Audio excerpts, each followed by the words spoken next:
Hi, my name's Christy and this is Lazy Owl's Booktube channel. So today I thought I would run through with you some of my all-time favourite books, which hopefully there's a few there that some of you have read. I'm sure there is some very quite common ones, and there might be some underrated ones that in my opinion don't get enough love because they're some of my favourites and maybe less well known. But if you have read some of the ones, the less well known ones, and even the really common ones, please comment below and let me know. I'm always excited to hear that people love the same books as me. So yeah, I'm just going to run through some of my favourites. So some of these I have the physical books, and some of them I read on e-reader, and some of them I may have borrowed. So I'm going to start off with a series that I read when I first started dating my husband. So he really got me into reading again. In my early 20s, I hadn't really been reading that much. I'd been reading sporadically, but I hadn't really gotten into reading as much as I am now. So this is a series that I have fond memories of, that I just really, really enjoyed and really loved. And it did remind me of the quest of Fellowship of the Ring. It had that kind of feel to it for me. But it also became its own thing as well, very separate from that as well. So that is the Belgariad, and I'll see if I've got the first book here. So the first book is Pawn of Prophecy, and this is a series that I've read a few times over and over. I think there is about, well, I think there's 7 or 8 books in the series. To be honest, I haven't read them for a while. I have read them quite a few times over, but not recently. And there is quite a few side books that you can read that focus on particular characters. I haven't read those. I've just read the main series of these books, and I absolutely love them. It focuses on a boy who is being raised in this small town, and after not long, panic ensues. He ends up going on this traveling trip with a bunch of people, and he doesn't really know who he is, and he doesn't know his destiny, and some of the people that he's traveling with do know. He's got this great, maybe to him along the way, scary destiny set out for him, and that they go on this big quest. And I just absolutely love these books. This is high fantasy, epic fantasy at its best, in my opinion. And these are books that I'll always come back to because I just always enjoy reading them. So that's what I wanted to start with first off. Another book that I would like to talk about, which everyone knows about, is Lord of the Rings and The Hobbit. So my first foray into Tolkien's world was The Hobbit, and I got given a illustrated version of The Hobbit when I was younger. So this is my illustrated version of The Hobbit, and I just love this book so much. I was really at the right age to read this. I just loved the illustrations in this, and this was probably one of my first influences into the fantasy genre. My other influence would have been, I remember reading The Faraway Tree when I was younger, but this is really what I would say helped to hook me into the fantasy genre. absolutely love The Hobbit, more so than Lord of the Rings, just because it holds that special place in me. I really enjoy Lord of the Rings as well. They're some of my favorite books, but definitely for me, The Hobbit is far above them just because of my personal attachment to it. So that's my next of one of my favorites. And so I'll keep going. So I'm going to continue on in a similar vein. One of my favorite books, which is less well known of this particular author, so of David Eddings, and it's also written by Lee Eddings as well, is The Redemption of Althalus. And this is a standalone book, which you don't often find in fantasy. And this is just so creative. There's this character he's not really, doesn't consider himself a good guy, but he ends up on a bit of this quest doing good. And he has this cat on the cover, and there's this god, and he takes the form of a cat. The god takes the form of a cat, sorry. She takes the form of a cat. And I've read this one a few times as well. This is one of my favorites and less appreciated one, which I think deserves more appreciation. And this is one that I have been feeling like lately I would like to do a reread of again, because it's just such a fun book, and I love the relationship between this god that takes the form of this cat who has a bit of attitude, and the behaviors kind of mimic that of a cat. And I just love it. So that's one of my other ones that I love. So another series that, another book that I love, not a series, is Neverwhere by Neil Gaiman. And I don't have a copy of that book because that was one that I borrowed from the library.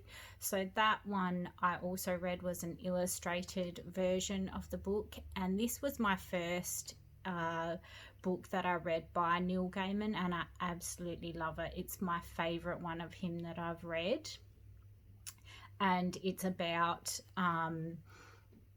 this underground London that is secret from the rest of London, and it's where all the magical beings and the magic kind of lives, and it's very irreverent way of telling a story, and I just absolutely loved this story. So that's another one of my favorites, which I'm sure there's a fair few people have read of that one. And I just found it so creative, this life, this whole different world in the underground in London. So that was another good one. Another favourite one that I have is the Mistborn series by Brandon Sanderson. That's one that I read on e-reader, so I don't have a copy of, but I found the magic system in that particular series really creative. And I just found the descriptions evoked a lot of imagery when I read these, and it's another one of my really favourite series. I've only read that one once, but it's definitely one that I would enjoy reading again. So that's another one which a lot of people are also familiar with, I would say. Another series is the Robin Hobb Realm of the Elderlings series, which focuses the whole series, the main series, I would say, focuses on characters called Fitz and the Fool.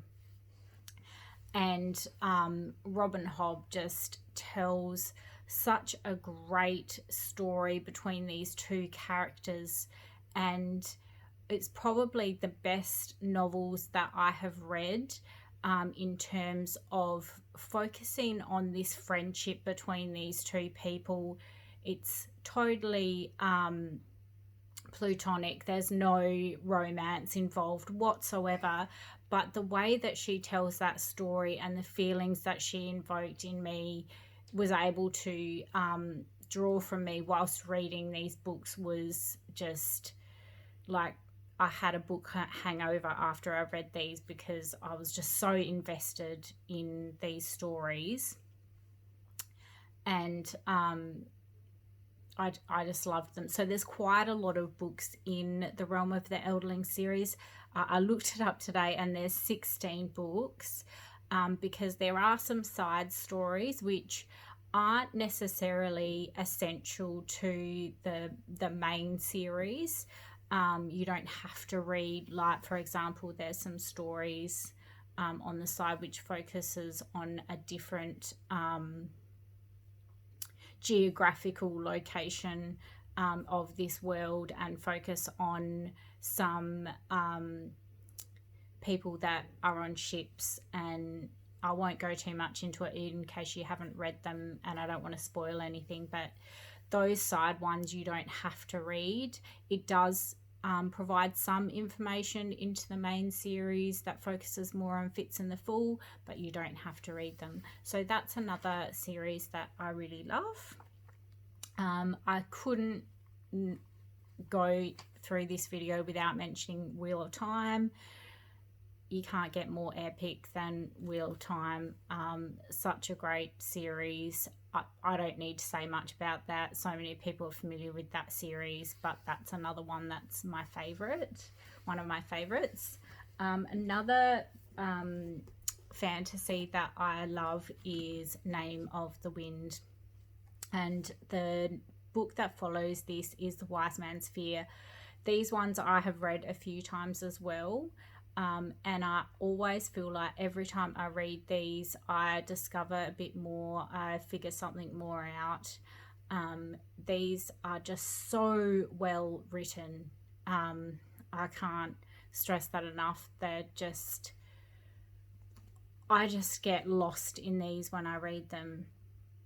And I'm hoping, I've seen that the third book is out later in the year, towards the end of the year. I think October, around October is when I think it's Amazon says it might be coming out then, and I hope it's true, because we've been waiting a while for these books to come out. Patrick Rothfuss does such an awesome job in writing these books.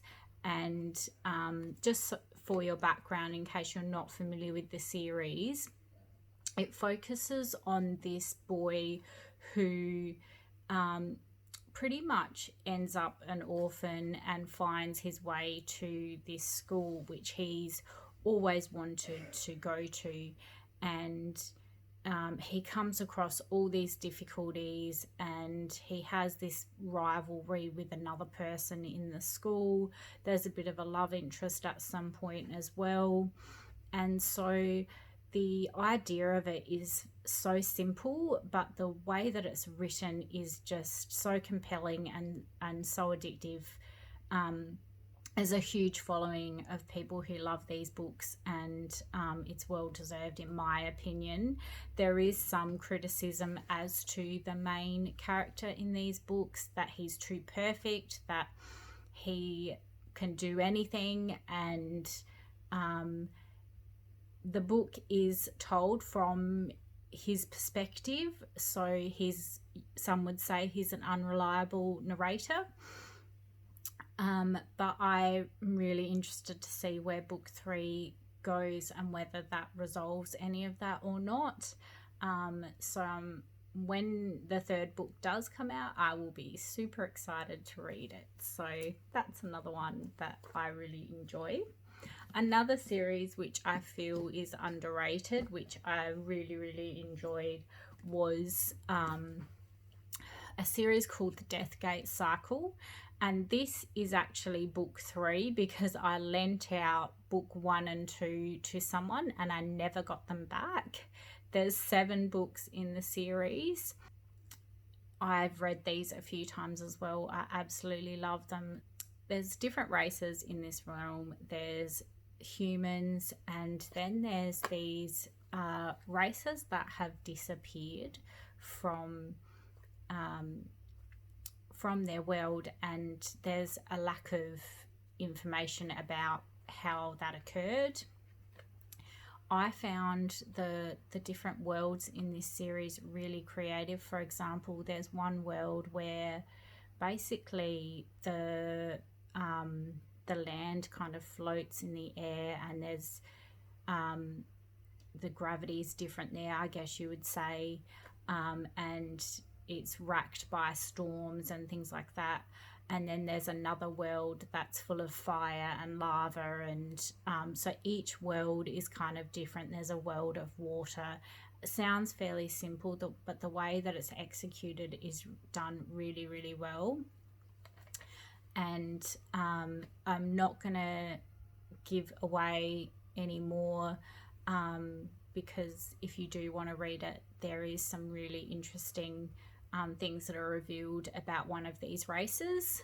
But if you are interested in reading it, then I'm not going to give that away because that will ruin it.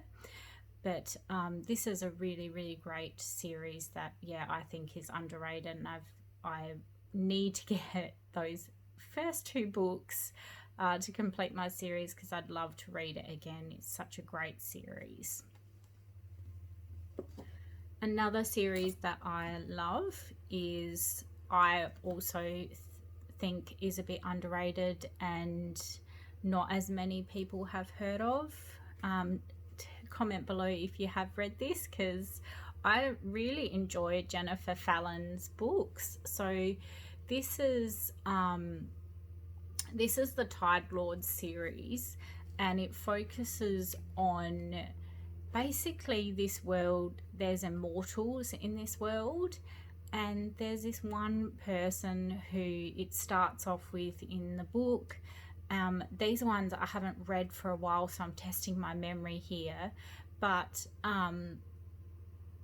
they think that only certain people are immortals, but yeah, I don't want to give too much away. As you can imagine, people that become immortal, their own ethics and morality tend to grey over time, and these books really look at that. These characters who becoming immortal, their own morality and ethics kind of just really over time really do just fade, and what they deem as right and wrong changes over time. And it's the interaction between these immortals too is quite interesting. So this is another series that I absolutely love. I can't not put in Game of Thrones. Those books I've only read the one time. I would really, really like to read them again, but I just have to get up the energy to read those, because there's so many characters to keep track of, and I'm just in awe of George R.R. Martin, the way that he interweaves all these characters and keeps track of all of them. Like, I'm just so impressed by the way that he's executed these novels, and I will be looking forward to finishing off that series. I think when the next book comes out in the series, that's when I'll have to do a reread. But I was just so impressed. Arya was one of my favourite characters in the books. She was just, I loved the chapters that focused on her, and yeah, that's another series that's definitely one of my favourites. So it was really hard to narrow down some of these, and there's obviously so many more that I really enjoy and love, but these kind of stood out in my mind when I tried to come up with what I thought are my favourites. So please comment below. I would really love to talk to anyone about any of these books that they love, and I hope you enjoyed this video. Please also send me a link if you've got your own video where you share your favourites. I'd love to see if there's any on your lists that I enjoy as well. And yeah, if you've enjoyed this video, please like and subscribe, and I'll see you next time.